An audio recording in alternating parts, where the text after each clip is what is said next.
Good morning, children. So today we are going to discuss Ohm's law, right? So you have also studied Ohm's law in the previous classes. So in this chapter we are going to study the basic cause of Ohm's law, what made the relationship between voltage and current, and what are the factors on which the resistance of a conductor depends, right? So the conventional form of Ohm's law, which you have studied in previous classes also, we'll discuss that first. So in 1828, a scientist named Simon Ohm established a relation between the potential difference and the current flowing through a conductor. So he did this experiment in lab and found that for different voltages applied, we have studied about potential difference in the previous chapter also. So when he studied the different potential difference applied versus current, he found a relationship between them. So he checked that he has taken a very basic circuit in which there was a source, there was a load, and he found that whenever he was increasing this voltage, current flowing through the conductor was increasing, the whole circuit. So he found that when potential difference was 5, current was 2. When it was 10, it was 4. When it was 15, it was 6. When it was 20, it was 8, and so on. So he plotted a graph for all these points. And what he found? He found that potential difference is directly proportional to current flowing through a circuit, provided that there is no change in the physical conditions like temperature and pressure. So at constant temperature, the potential difference of a conductor is directly proportional to its current, and we get a linear relationship between them. We get a straight line for all the different values of voltage and current. So he mathematically gave it as V proportional to I, that is potential difference is proportional to the current flowing through the conductor. V proportional to I, V is equals to IR. What is this R? This R here is a constant. And what this constant means? This constant is called as resistance, and it is the obstruction to the flow of current. So from here, R comes out to be V upon I. So R is equals to V upon I. This R is found to be the obstruction to the flow of current, and it was named as resistance, right? So at this using this equation, R is equals to V upon I. V means potential difference, SI unit is volts. Current, we have studied SI unit is ampere. So the SI unit of this resistance was termed as ohm, Greek letter. So 1 ohm was equal to 1 volt upon 1 ampere. So we can define it as the resistance of a conductor is said to be 1 ohm when 1 volt is applied across its ends and a current of 1 ampere is flowing through the conductor, right? So very basic circuit. This is also called as Ohm's law circuit, and we are also going to study it in our lab. You are going to repeat this experiment in the lab. So this basic circuit contained a resistance. This is the symbol for resistance. See, the current was flowing, but this obstruction has come. So we denote this obstruction by these zigzag lines. So hence we denote resistance like this. If the resistance is changing, this is the arrow for change. Variable resistance we show like this. The device used for measuring the potential difference, you all know very well, is voltmeter. The device used for measurement of current is called as ammeter.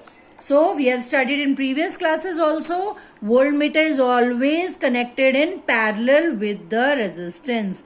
Ammeter is always connected in series in the circuit, right? Voltmeter will measure the potential difference between these 2 points. These 2 points potential difference will be measured by voltmeter. Current through the circuit will be measured by the ammeter. So when you are changing V, When you are changing V, the current through the circuit is changing, and hence we get a straight line graph for this. Any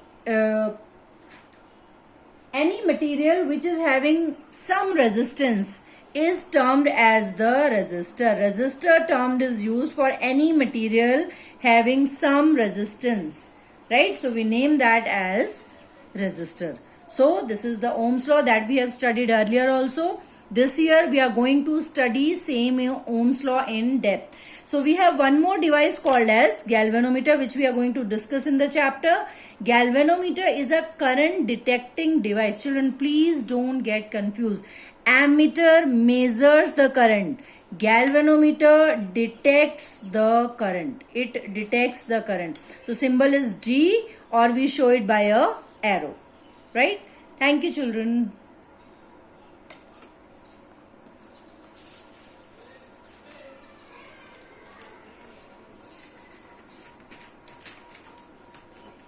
So now we are going to discuss very important term which will be used again and again in the chapter.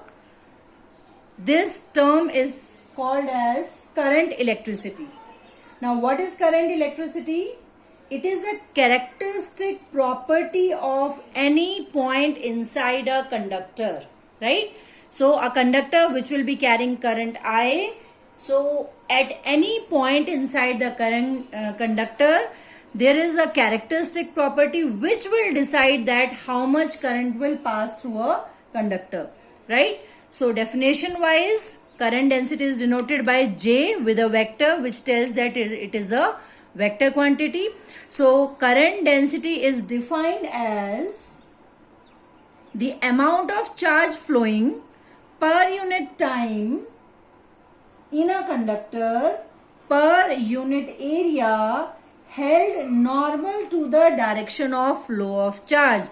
And we know that charge per unit time is current. So we can also write J, current density, as current flowing per unit area, because what is current? Charge per unit time.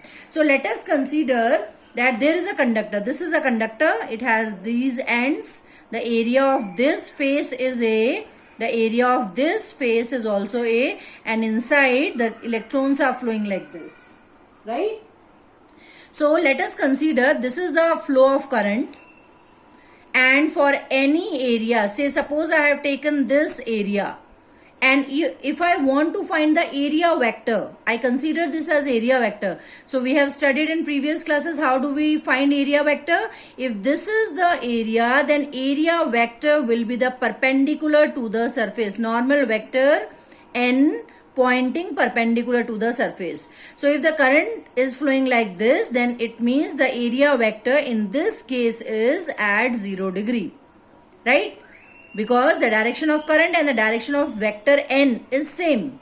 So all current is flowing, all charges are flowing like this through this area. Now suppose what I did, rather than putting area, this component of area, this part of area, I turned it at an angle theta. Previous area was this, the dotted one. Now I turned it at an angle theta. So this new angle is theta.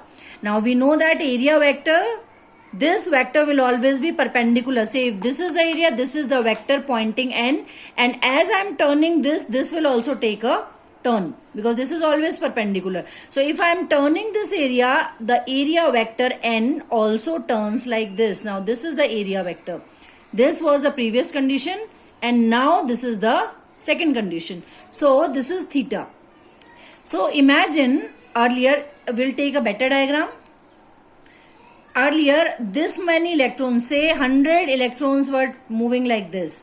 But when I turned it like this, now these electrons will pass on. This will pass on, this will pass on. From this part of the area, now the number of electrons will be affected. Earlier, say all the charges were flowing like this. Now it has been turned like this. So now this many charges will flow, and some charges would not flow through this area. Earlier it was like this, now it is like this. So charges will flow in this area, not above. right? So this theta angle or this angle, we can break it up into two components. The area A, earlier A was like this, now A is like this. So we consider A cos theta and A sin theta. This part is A cos theta and this part is A sin theta. So this part which is having theta was A cos theta, right? So because the current is flowing through that part, so J is equals to I by A. J can be written as which part of area? A cos theta.